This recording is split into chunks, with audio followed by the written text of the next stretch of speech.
What if I told you that the solution to most of your problems isn't out there somewhere, but it's actually a natural mechanism that's already inside you?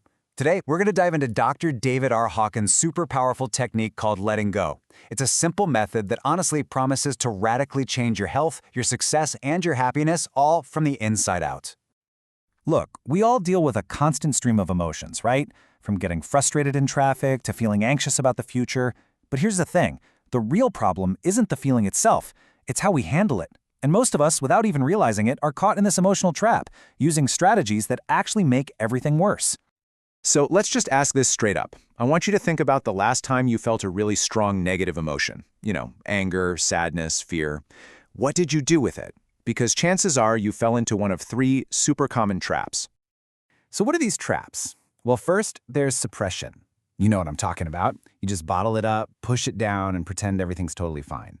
Then there's expression. Now this one sounds healthy, but Hawkins argues that just venting your anger actually feeds it. It makes that angry circuit in your brain even stronger for next time. And finally, the one we're all guilty of, escape. We just numb the feeling with distractions, right? Binge watching a show, scrolling social media, whatever your go-to is. The problem is, none of these actually get rid of the feeling. They're just temporary patches. Okay, so if we're not supposed to suppress our feelings, or express them, or escape from them, what the heck is left? This is where we get to the heart of it all, the simple and truly profound art of letting go. You know that feeling when you put down a really heavy bag that you didn't even realize you were carrying? That's what letting go feels like. It's not about fighting the emotion or trying to analyze it or change it. It's the total opposite. It's just allowing the feeling to be there. You just watch it without judging it, and you let it run its course until it just naturally runs out of steam and disappears. And here's why that's so incredibly powerful.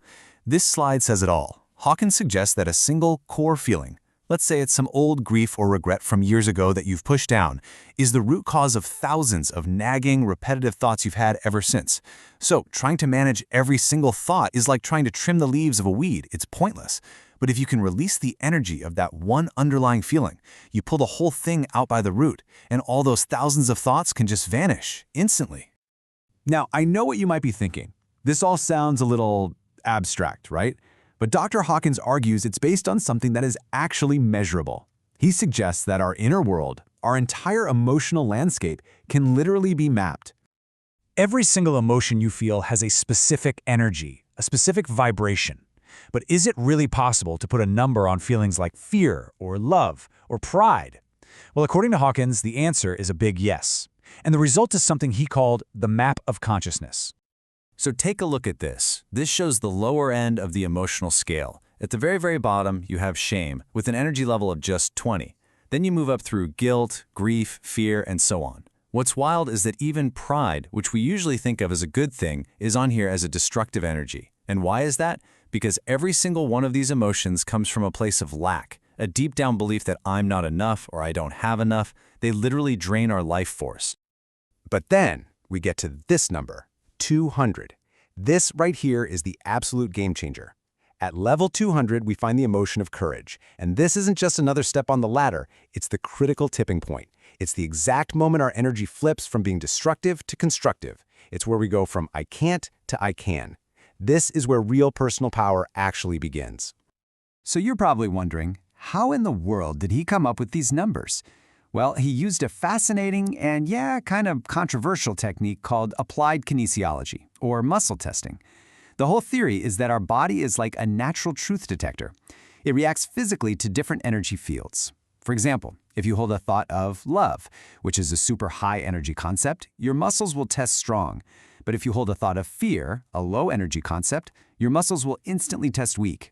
According to Hawkins, our bodies give us a direct physical yes or no to these invisible energies.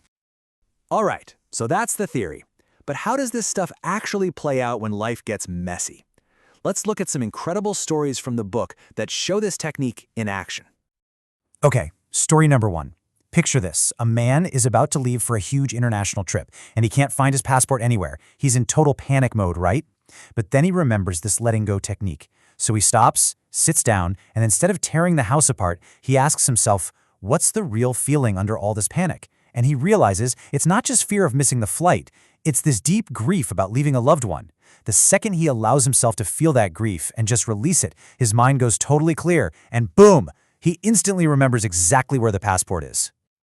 This whole idea also applies to achieving your goals, but in a way that feels totally backward at first.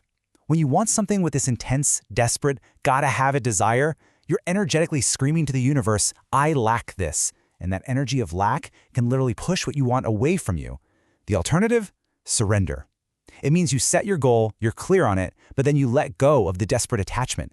You adopt the mindset of, hey, I'll be happy whether this happens or not. And as you can see, that simple shift in energy from lack to trust is what allows your goal to come to you, often effortlessly. Okay, but this last story, this one is just mind-blowing. So there are two brothers who hadn't spoken to each other for 23 years. 23 years, all because of a stupid fight over a pair of tennis shoes. Then, one of the brothers learns about letting go. He sits down and decides to fully release all the anger, all the resentment, all the blame he'd been holding on to for decades. In one single moment, he completely forgave his brother in his heart. And here's the crazy part. Minutes later, the other brother, miles away, with no clue what had just happened, felt a sudden urge, picked up the phone, and called to make up.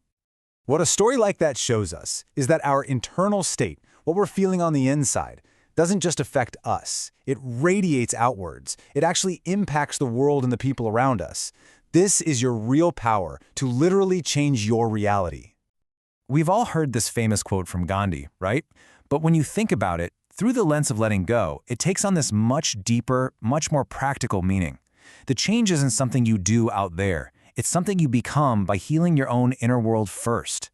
And that leads us to this final, huge idea. We are all energetically connected. So when you let go of an old fear or a grudge you've been holding on to, you're not just healing yourself, you're actually raising your own energetic frequency. And just like a rising tide lifts all the ships in a harbor, your higher state of consciousness helps lift up everyone around you too.